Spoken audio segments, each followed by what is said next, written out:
So, there's this new book out, Love Wins. Yeah, some of you seen it, Love Wins, Rob Bell. Big splash when it came out, big splash. Now, knowing that it was, at least I knew, it was simply a renewal of Universalism's ancient Anglican proclamation, I was somewhat amused about the splash. Sadly, many Orthodox Christians found the message as alarming now as ever. So, that's what Bishop Pearson found out, and the members of the New Dimension Choir found out, that people find it when he started preaching what? The gospel of inclusion, right? He was attacked, he was shunned. Well, that's what happened to Rob Bell as well. Did you, any of you see the Time magazine article? Right? About Bell, it was entitled, "What If There Is No Hell?" Yeah, and I read it, I dived into it, and I thought, damn, why does Rob Bell get to be attacked and not us? Imagine if we got attacked in Time magazine, what it would do for us. We've been proclaiming God's love for how long in the North? For over 250 years. And we didn't even get a mention. Now, I know the answer. I know the answer. Unlike Rob Bell and Bishop Pearson, Unitarian Universalists have been too timid, and our proclamation of love's victory too tepid. Too tepid. Now, I think, this year, right, is the 50th anniversary of the consolidation of Unitarianism and Universalism. It's 50 years ago. I think it's an appropriate time to consider our free faith and how it evolved over that 50 years. Now, you probably don't know this. This is probably a fact you don't know. Many feared the demise of Universalism back then. Do you know that they were outnumbered 3-1 in the U.S. and 100-1 in Canada? So they were understandably anxious. They were also mistaken. That's not what happened. At least my take on what happened is that we have ended up with a Unitarian form of polity and a Universalist theology. In 1961, there was no way to know that would transpire, because it could only happen as subsequent generations lived out what it meant neither to be Unitarian nor Universalist, but Unitarian Universalist. The lived experience of our faith had to precede its theological articulation. Are you with me? Now, so what I want to do is tell you how I came to know this truth, not here, how I came to know it in my heart, and realize that we have no more important truth. The Apostle Paul, you know the Apostle Paul, right? He experienced his conversion on the road to Damascus. Mine came after I arrived late in Buffalo, New York. Conversion. What is it? A definitive, sometimes overpowering moment that brings you to embrace religious faith. So what does conversion bring to your mind? Is it a little scary? Scary because it reaches in and grabs you, and it's beyond your control. Have you had such experience? I know some of you have had this experience. And I think you've all had this experience. You know what it is? It's a moment which divides one's life into a before and an after. A moment in which there's this spiritual transformation, which is a shift in one's inner reality, which changes the way one views the world. Such a moment, one sees me, and I was transformed from a Unitarian into a Universalist. This is how it happened. The fall 1980, wow, it's a long time ago. Fall 1980, the annual meeting of the New York State Convention of Universalists. Donna, my wife, and I, well, we arrived late. We slid into the pew. We turned our attention to the Reverend Gordon McKeeman. He'd already begun delivering the keynote address titled The Persistence of Universalism. Was the beginning of just our second year in ministry. We were wet behind the ears. I mean, Donna and I were co-ministers of the First Universalist Church of Rochester, and we didn't know very much about universalism, except what we had learned. We're learning by osmosis. You know how that works?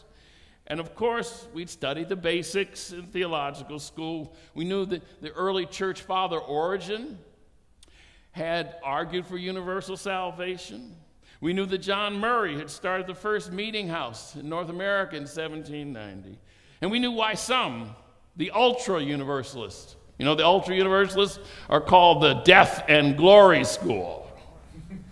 Ask me about it if you don't. However, since I've been raised a Unitarian in Chicago, it was the Unitarian ethos rather than universalism that had been bred into me.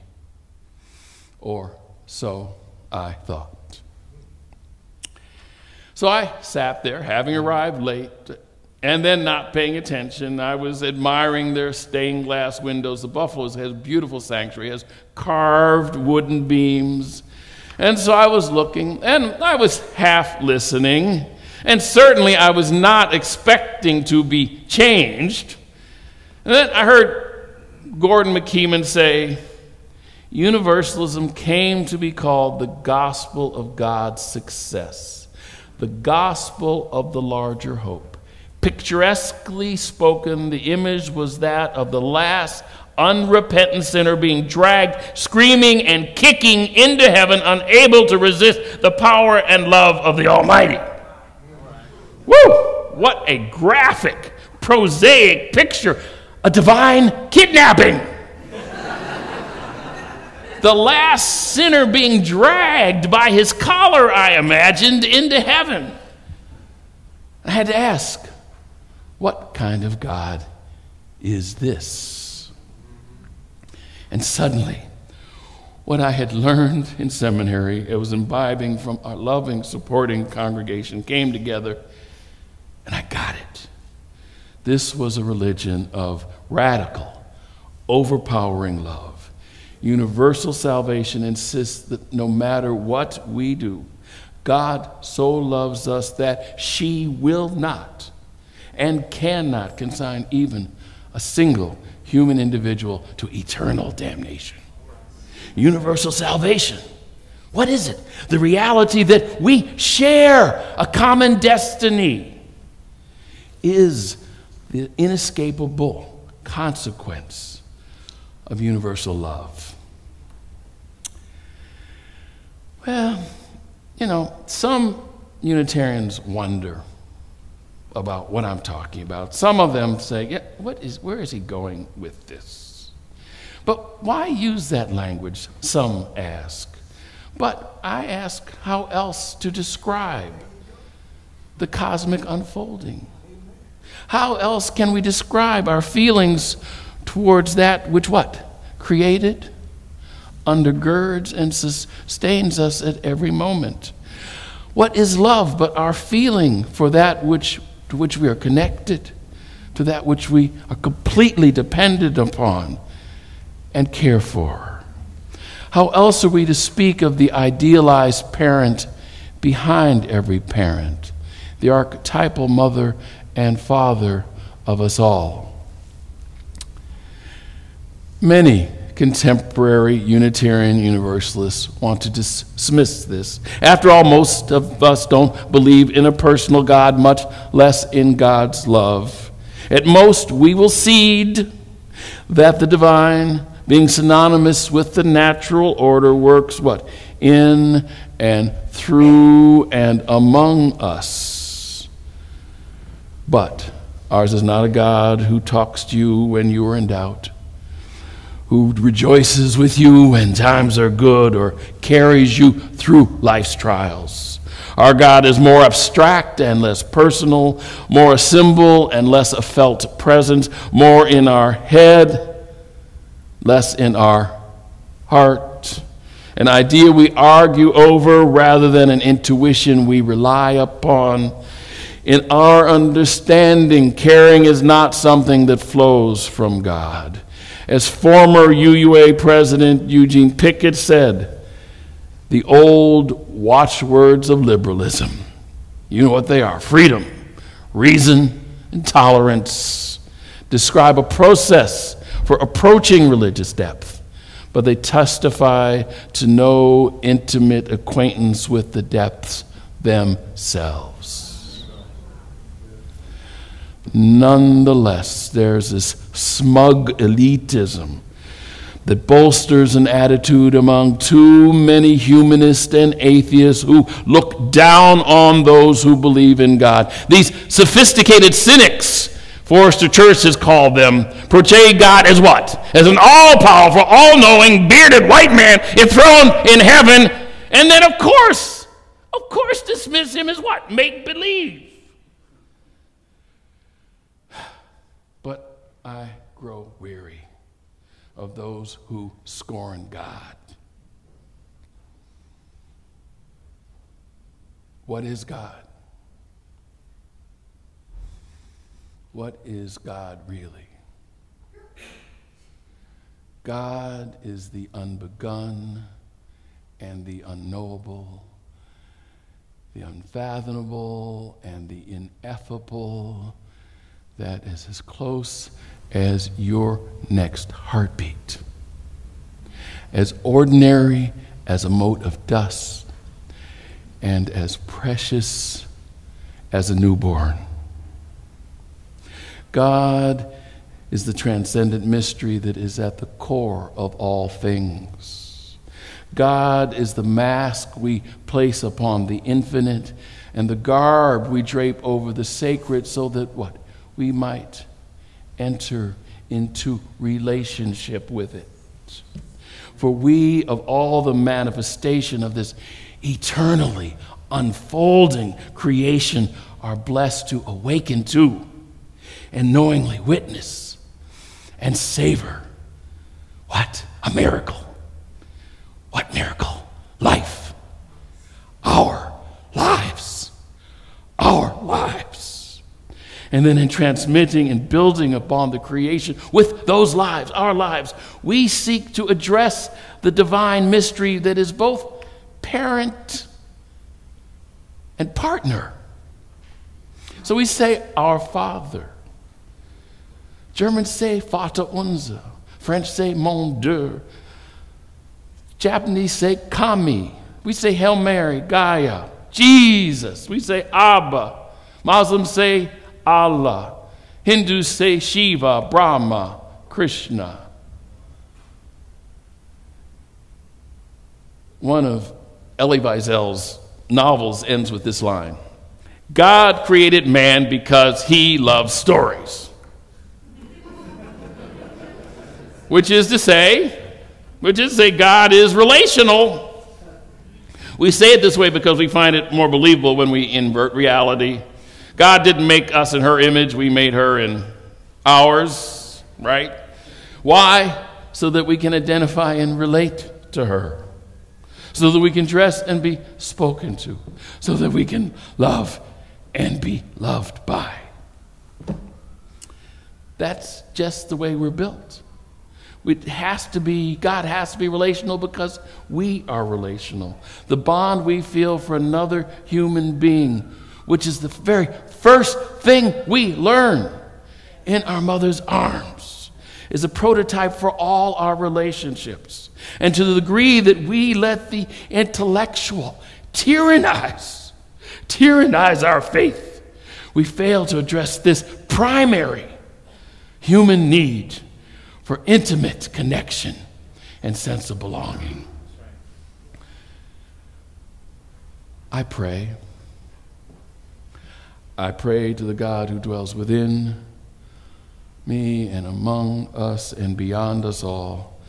I pray to God for the same reason I write in my diary, talk to a friend, spend a quiet moment in reflection, because what I know of God I find in communion with myself, with those I love, and with this world in which I move and breathe and have my being.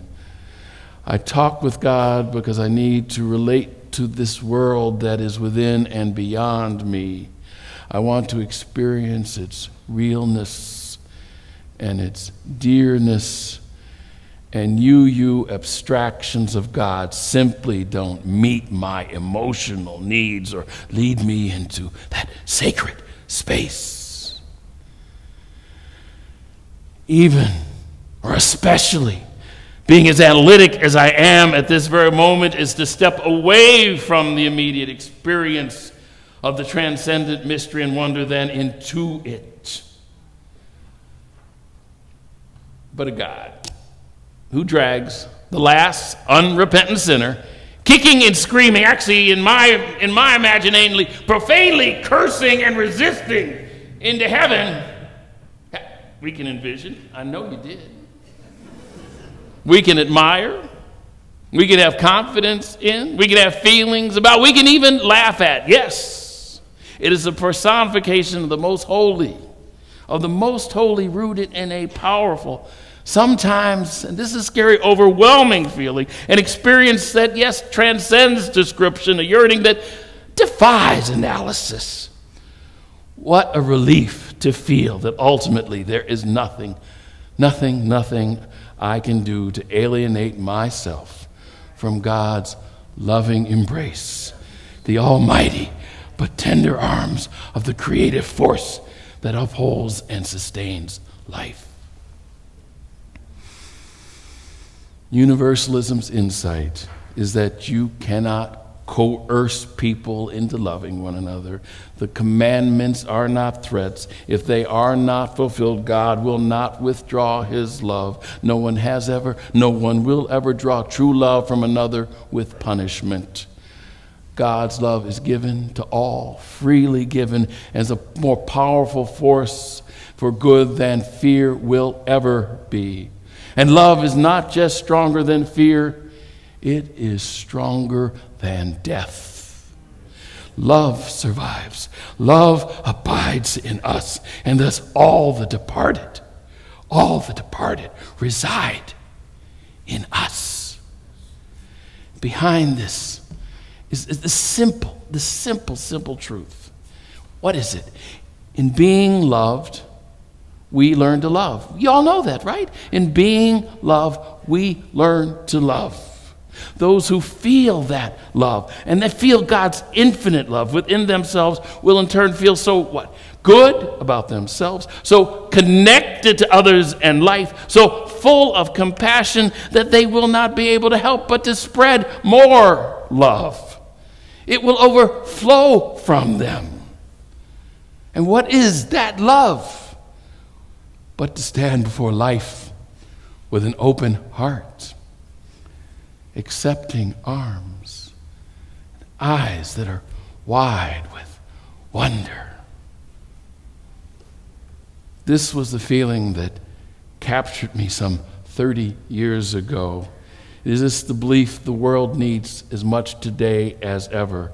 The image of the sinner being dragged into heaven transformed how I saw the world, because it took my unconscious early experience of being raised and being loved by a family embedded in a Unitarian community, and it made that paramount. Henceforth, I could say, I will make mistakes and fail. God knows I have. I will disappoint others and myself, and I have. I will do thoughtless, hurtful things, and too often do. I may be scorned by the world. I may be no good and rotten to the core. I may even reject the love that is offered me, and still, I am sustained by the creation that made us all. That is the gospel of the larger hope. That is the gospel of inclusion. That proclaimed God's enduring, forgiving, undaunted love. what has always puzzled me is why that didn't sweep the world. Why didn't it sweep the world? Why, after its first boom in the first half of the 19th century, did it collapse? Why is it the afterthought in Unitarian Universalism? Why is universalism and its proclamation of unconditional, uncompromising, all-embracing, overpowering divine love more difficult to believe in than the virgin birth? Why? Why is it easier to believe the unbelievable? The unbelievable than to believe what? Believe that we are what? One human family, beloved. One human family, beloved. You know what we yearn for, all of us, is unconditional love. It's contradicted by our experience. Instead, you know what the principal message each one of us received over and over and over and over and over? I don't even tell you. You know what it is? It was, you behave and be loved, and you behave and be loved, and you behave and be loved. The implication where there are the good and compliant are loved, others not. Universalism has a word for this, and they call this partialism. In other words, people have taken their own experience of conditional, judgmental, imperfect human love, well-intentioned as it may be, and ascribed that to God. Today, given insane rates of incarceration in America, the ongoing strife where in Afghanistan and Iraq, the decades-old conflict between Palestinians and Israelis, the repression in Syria, the genocide in Darfur, universalism is as important as ever. The world needs to know that God's love is boundless, but we have abandoned the language and retreated from the ancient proclamation. Theism, God talk, offers religious liberals a language to carry into the world. It's a useful language because it's the vernacular of ordinary people. The Pew Research Center tells us 96% of the American people. So then if we go out in the world and say God is love, and God loves you, and God loves every member of the human family, people at least might have an inkling of what we're talking about. And the world needs to hear that, needs to know that this is a faith that soothes wounded hearts and shapes attitudes that embody a spirit of love rather than wrath. In the face of neo-tribalism, we need a message that challenges the axis of evil rhetoric. It contradicts the us versus them mentality and proclaims the oneness of the human family. You know, there's only us, beloved by a God who, dismissing free will, sorry, you heard me correctly, you don't get to decide, and embracing the saintly and the despicable alike, created both Mother Teresa and Muammar Gaddafi, embraces both Bishop Pearson and those who shunned him, cheers both those occupying Wall Street and the Tea Party movement, loves both Bush and now dead bin Laden, and drags Hitler into heaven as well. This is a truth almost too shocking to assimilate. But beneath all our diversity, behind all our differences, there is a unity which makes us one and binds us forever together in spite of time and death and the space between the stars. It was to the unrelenting tug of this reality, which I know is God, that I gladly submitted that long ago.